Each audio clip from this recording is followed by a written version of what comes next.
देख रहे हैं अंबर टाइम्स। साइंस कॉलेज में बने स्ट्रांग रूम तक जाने वाले मार्ग के 2 दरवाजे पर लगाई गई सील टूटी मिली। खबर मिलते ही कांग्रेस महापौर प्रत्याशी मयंक जाट पार्टी नेताओं के साथ मौके पर पहुंचे। हम आपको बता दें, कॉलेज में प्रशासन ने नगरीय निकाय चुनाव की ईवीएम रखने के लिए स्ट्रांग रूम बना रखा है। बताया जाता है सीसीटीवी कैमरे खराब होने से सुधरवाने के नाम पर 5 युवक पहुंचे थे, लेकिन साइन केवल एक नहीं किया। मामले की खबर मिलते ही कांग्रेस के एक प्रतिनिधि पहुंचे और उन्होंने वीडियो बनाया तो उनका मोबाइल छीनकर उन्हें थाने ले जाया गया और वीडियो डिलीट करवा दिया। प्रत्याशी और कांग्रेस जनों के पहुंचने पर प्रशासन सक्रिय हुआ। कांग्रेस ने दोनों दलों के प्रतिनिधियों की मौजूदगी में व्यवस्था बनाने की बात कही और सील टूटने को संदिग्ध बताया। स्ट्रांग रूम के ऊपर जो 3 कमरे में मशीनें रखी हुई है वो तो बिल्कुल सील लगी हुई है बराबर प्रॉपर, परंतु उस कमरों तक पहुंचने के 2 चढ़ाव हैं। जो एक तरफ के जो चढ़ाव हैं उस तरफ जो ताले लगे हुए थे उन तालों पे सील लगी हुई थी, परंतु आज जब हमने देखा तो उन तालों पे सील नहीं थी और एक ताला खुला हुआ था। उसके ऊपर चढ़ाव में जा सकता है, अभी भी आप जाके देख सकते हैं। और दूसरा जो ताला बिना सील का लगा हुआ है, अगर उस ताले को अगर कोई तोड़ दे तो आसानी से स्ट्रांग रूम तक पहुंच सकता है। किस पर एलिगेशन है ये? किस पर? ये तो जांच का विषय है। आपने इस गड़बड़ी का कहीं पे शिकायत कर रहे हैं आप? चूंकि जी हाँ, अभी ओरल बता दिया। मेरे के आगे स्ट्रांग रूम जिनमें मशीनें रखी हुई है वो सील किया हुआ है। जो पैसेज है, अरे हिलाओ मत यार, उन पैसेज स्ट्रांग रूम तक पहुंचने का जो रास्ता है उन रास्तों में एक रास्ता अभी भी खुलने जैसा है, एक ताला लगा हुआ है बिना सील का। ठीक, हमारा उसको लेकर के अभी भी वो स्थिति है। जो दोनों रास्ते से पीछे गए दोनों में सील लगी थी रात में। उन पे लगी हुई थी और आज अभी देखे तो ये उपलब्ध है यहाँ सील में, आपको दिखा रहा हूँ। प्रदीप जी से बात करो यार, प्रदीप जी को बोला। मयंक जाट ने भी प्रशासन की निष्पक्षता पर सवाल खड़े किए। इसका आपने चस्पा नहीं करा। अरे देखो वो तो पूरा जो चस्पा कर रखा था उसको फाड़ के नहीं चले थे। मैं आपको ये बोल रहा हूँ। और दूसरी बात ये कि एक ही दल के लोगों को क्यों बुला रहे हो? ये हम कांग्रेस का भी दल है, दूसरे अन्य प्रत्याशी, उनको बुला के उनको सूचना तो दो। आप अकेले को बुलाना है उनको, और वो जो दिशा निर्देश है उस हिसाब से व्यवस्था परिवर्तन। पहले 24 का बोल रहे हैं कि 24 टेबल लगेगी, फिर बाद में भाजपा के एजेंट आते हैं और वो बोलते हैं कि साहब 49 लगनी चाहिए, तो साहब ने बोलते 49 लगेगी। और उनकी अकेले को इंस्पेक्शन कोई कम से कम अगर आप 49 भी रख रहे हो भैया, हमको कोई तकलीफ नहीं है। हमारे तो आप 490 भी रख दो, 490 है, उसमें हमको दिक्कत नहीं है। लेकिन कम से कम हमारे दल के लोगों को जो प्रतिनिधि हैं उनको तो आप सूचित करो उस चीज़ को लेके कि भाई साहब आइए। एक दल के आप इतना मतलब सरकारी मशीनरी का प्रयोग कर रहे हैं। उनको हार तो दिख गई है, हार तो गए हैं, लेकिन उसके बाद भी ऐसी मतलब मानसिक प्रताड़ना दे रहे हैं। कार्यकर्ताओं को 151 के नाम पे गिरफ्तार कर लिया। उसके बाद में एसडीएम साहब बोल रहे हैं कि वो तहसीलदार का सत्यापन वो चाहिए। तो भैया जब आपने पावती बनाई थी, जब वो सत्यापित नहीं थी, तब वो मतलब तहसीलदार ने फर्जी पावती बना दी क्या? जो अभी आप सत्यापन का बोल रहे हैं कि पावती सत्यापित है या नहीं है, मतलब आप ये सोच रहे हैं कि किसी को रूल्स और मतलब रेगुलेशन है वो मालूम ही नहीं है, अपनी ऐसी बातें कर रहे हैं, मन मर्जी वाली बातें कर रहे हैं। कांग्रेस की आपत्ति के बाद निर्वाचन प्रेक्षक अशोक भार्गव, कलेक्टर और निर्वाचन अधिकारी नरेंद्र सूर्यवंशी प्रशासनिक अमले के साथ पहुंचे और कांग्रेस प्रत्याशी को स्ट्रांग रूम का अवलोकन कराया। अगर वहां तक जाने का रास्ता यार खत्म बात, पर अगर उस मैसेज में आने का अगर रास्ता कोई, अरे आप वो 3 कमरे अपन लाइबल है, ये तो ये इतना बड़ा है, कम से कम 50 गेट है, तो 50 गेट से आ रहे हैं लोग तो आएंगे ना यार पे गेट पे तो, लेकिन ऊपर नहीं कोई जाएंगे। आपके 3 कमरे हैं सील के, स्ट्रांग रूम के 3 कमरे देख लेते हैं अपन, कोई प्रॉब्लम। और अगर उन दरवाजे तक उन दरवाजे का उन दरवाजे तक मेरा मानना है कि देखिए दरवाजे तक जाने की बात हो रही है, जा सकते हो जाएंगे, बाकी कोई नहीं रहेगा। आप आ जाओ मैं भाई माननीय ऑब्जर्वर साहब को भी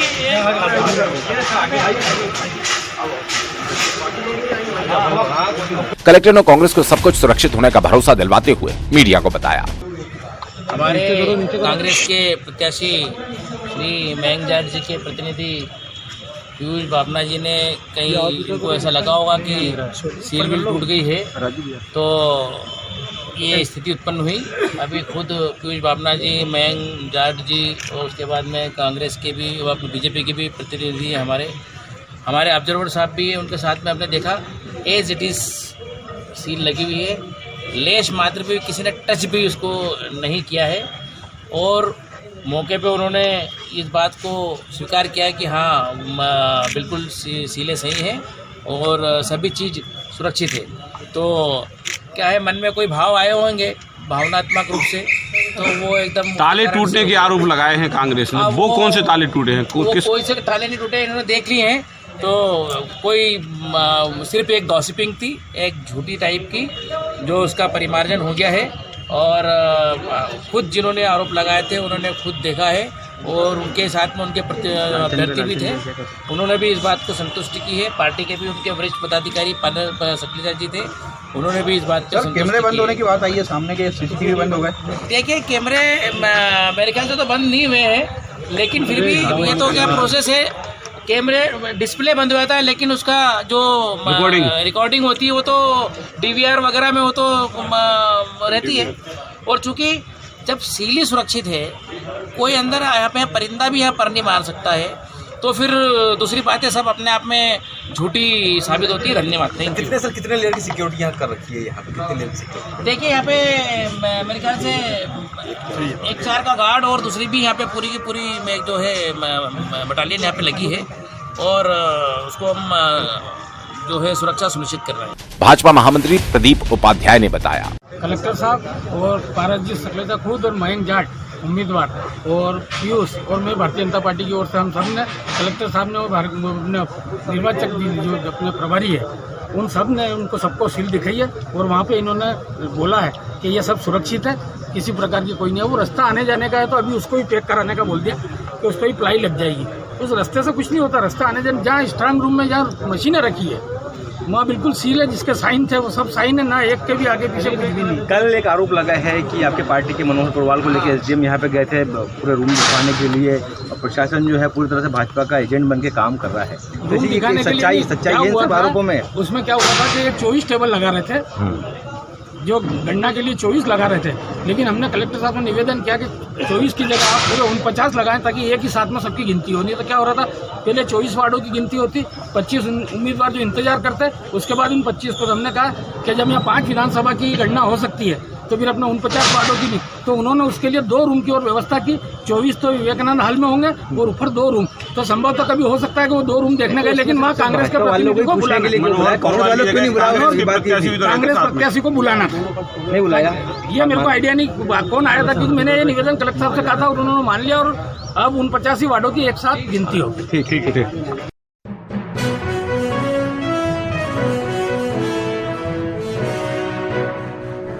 रतलाम रेल मंडल के इंदौर से चलकर उदयपुर को जाने वाली train number 19329 Ratlam platform number 2 पर रोल बैक हो गई। इसके डब्बे बगैर इंजन के ही करीब 500 मीटर दूर तक लुढ़कते हुए पहुंच गए। इससे यात्रियों में हड़कंप मच गया। गार्ड, एसएलआर सहित 2 कोच बेपटरी हो गए। दुर्घटना में कोई यात्री हताहत नहीं हुआ। रेल प्रशासन ने दुर्घटना की जांच के आदेश दिए। जानकारी के अनुसार इंदौर स्टेशन से शुक्रवार शाम 5:40 पर रवाना हुई इंदौर उदयपुर ट्रेन रतलाम के प्लेटफॉर्म नंबर 2 पर रात करीब 9:30 बजे पहुंची। इंदौर से देवास, उज्जैन, नागदा होते हुए चलने वाली ट्रेन रतलाम पहुंची तो उसका इंजन बदलने की प्रक्रिया शुरू हुई। इसी दौरान बिना इंजन की ट्रेन अचानक फतेहाबाद इंदौर मार्ग की तरफ चल पड़ी। ट्रेन में सवार यात्रियों में हड़कंप मच गया। लगभग 500 मीटर तक रोल बैक होने के बाद भक्तन की बावड़ी क्षेत्र में ट्रेन का एक एसएलआर कोच पटरी से उतर गया। जिस स्थान पर कोच बेपटरी हुआ वहां पुलिया स्थित थी। गनीमत रही कि कोई बड़ा हादसा नहीं हुआ। एआरटी और रेलवे के अधिकारी मौके पर पहुंचे और राहत कार्य शुरू करवाया। बेपटरी कोच को ट्रेन से अलग कर रात 11:25 पर ट्रेन उदयपुर के लिए रवाना की गई। दुर्घटना कैसे हुई इसकी प्रारंभिक तौर पर अभी कोई खुलासा नहीं हुआ। एडीआरएम अशफाक खान ने बताया, किस तरह से ये पूरा हादसा हुआ है और क्या कुछ? ये जो गाड़ी थी हमारी इंदौर से उदयपुर के लिए गाड़ी थी 19329, और ये यहाँ पे आ करके इसका हमारा यहाँ पे इंजन का रिवर्सल होता है। तो रिवर्सल के लिए जो है हमने जब इसको चेंज किया तो उसके बाद ये फिर कुछ गाड़ी रीरोल हुई है, तो जिसकी वजह से बट हमारे प्रिकॉशंस रहते हैं, तो उसके बाद से ये गाड़ी हमारा यहाँ पे आके डिरेल हो गई है। नहीं, इसमें कोई घायल नहीं हुआ है। ऐसा हमारे डॉक्टर साहब भी यहाँ पर पूरे अवेलेबल हैं। हमारे डॉक्टर की पूरी टीम आ चुकी है। यहाँ पे कोई भी कैजुअलिटी या कोई भी इंजरी किसी भी वजह को सामने रोल में कैसे हुई, क्या वजह क्या होता नहीं, अभी उसके लिए कमेटी अभी बनेगी, तो वो कमेटी अपनी जब जांच रिपोर्ट करेगी तो तभी उचित कारणों का पता बताया जा सकता है। कितने लोग हैं कमेटी में? कब तक जांच रिपोर्ट आपने बुलाई है? कितने लोग? 3 SAG कमेटी बनेगी तो वो कमेटी अपनी जो सीनियर लेवल के ऑफिसर्स हैं उनकी एक कमेटी बनी। यहाँ डिले हुई है डिले तो करीब यहाँ से जो ट्रेन डिपार्चर हुई है 23-25 पे हमने यहाँ से जो हमारी पहली प्राथमिकता थी हमने 23-25 पे यहाँ पे पैसेंजर्स के साथ में पूरी ट्रेन को यहाँ से रवाना कर दिया है। तो ये ट्रेन करीब 10 बजे का इंसिडेंट है, करीब नियर अबाउट 1-1.5 घंटे के आसपास लगभग डिले हुई है। हुई आपको लगता है कहीं कोई लापरवाही है पूरे? ये तो जब जांच कमेटी की रिपोर्ट आएगी तो हम लोग उस समय उचित कारणों का पता बताया जा सकता है। ट्रेन जो है कोई बाधित हुआ है क्या? रैली आता है नहीं, रतलाम इंदौर ट्रेन अभी कोई भी बाधित नहीं हुआ है। हमारी जो भी गाड़ियाँ थी हमने उनको, आप देख रहे हैं कि ये जो गाड़ी है ये मतलब मेन लाइन पे ना होकर के ये लूप लाइन पे हुआ है। तो जो हमारी मेन लाइन का ट्रैक है वो पूरा खाली है, उस पर हमारी सभी गाड़ियों की आवाजाही चालू है। और आप जिस पे गाड़ी खड़े हैं इसमें एक हम लोगों ने अभी गेमू भी पास की हुई है। कितने कब तक ये कर लेंगे सर राहत कार्य पूरा? रात भर चलेगा सर? थोड़ा टाइम लगेगा, अब देखते हैं। मतलब एक कोच में तो ज़्यादा नहीं लगना चाहिए, एक कोच का देखते हैं।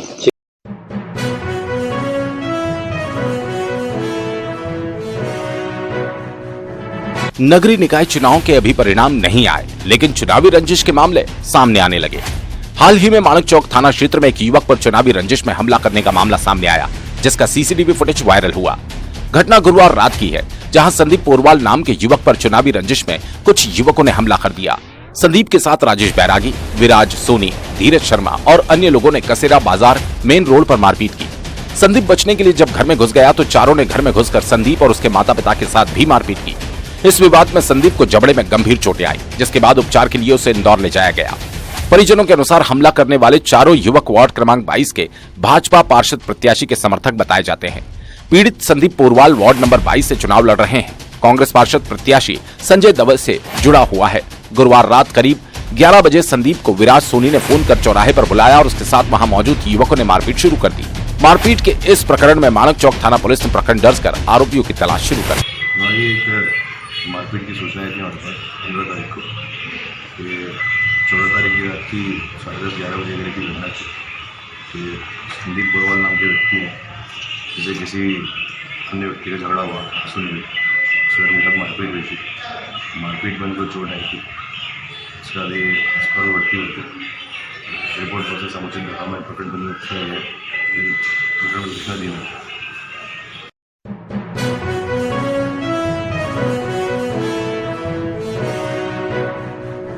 गुरु का महत्व जीवन में अनमोल है। गुरु हमारे जीवन के अंधकार को दूर कर हमें ज्ञान का प्रकाश देते हैं और जीवन को नई दिशा, ऊंचाइयां प्रदान करता है। गुरु के इन्हीं महत्व को बताते हुए सालाना बस स्टैंड क्षेत्र स्थित विलामेंट प्री स्कूल में गुरु पूर्णिमा महोत्सव मनाया गया। आयोजन में विद्यालय के नन्हे विद्यार्थियों ने पूरे उत्साह के साथ भाग लिया और सुंदर प्रस्तुतियां दी। कार्यक्रम के प्रारंभ में स्कूल के डायरेक्टर विजय शर्मा ने माता सरस्वती के चित्र पर माल्यार्पण किया। इसके बाद गुरु के जीवन में महत्व को बताते हुए शिक्षिका श्रद्धा शर्मा ने बच्चों को गुरु पूर्णिमा के बारे में रोचक तरीके से समझाया। भगवान समान है, भगवान विष्णु होते हैं, भगवान गणेश होते हैं, अलग अलग होते हैं ना भगवान से। भगवान दोनों एक समान है। एक ने हमें जीवन दिया, दूसरे ने हमें जीवन जीना सिखाया। आप लोगों को क्या करना है? और मैं आपको स्टोरी सुनाऊंगी और आप ये आप लोगों ने स्टोरी एक लवी नाम का एक बहुत छोटा।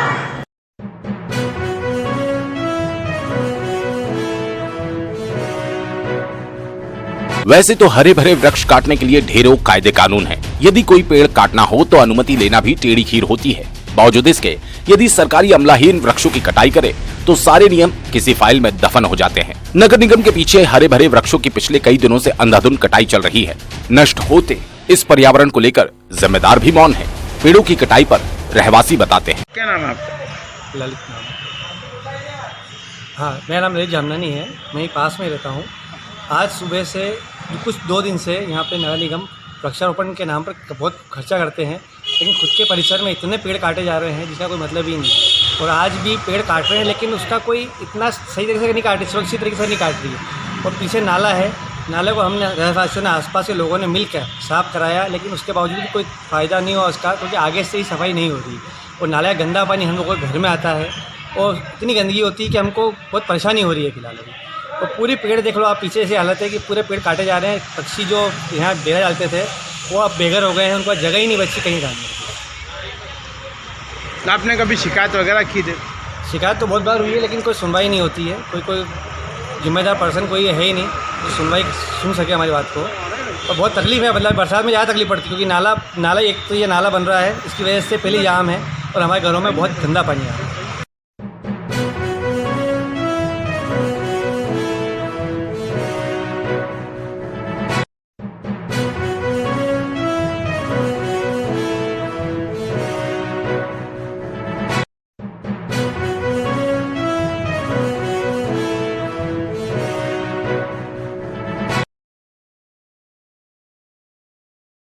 आप देख रहे हैं अंबर टाइम्स।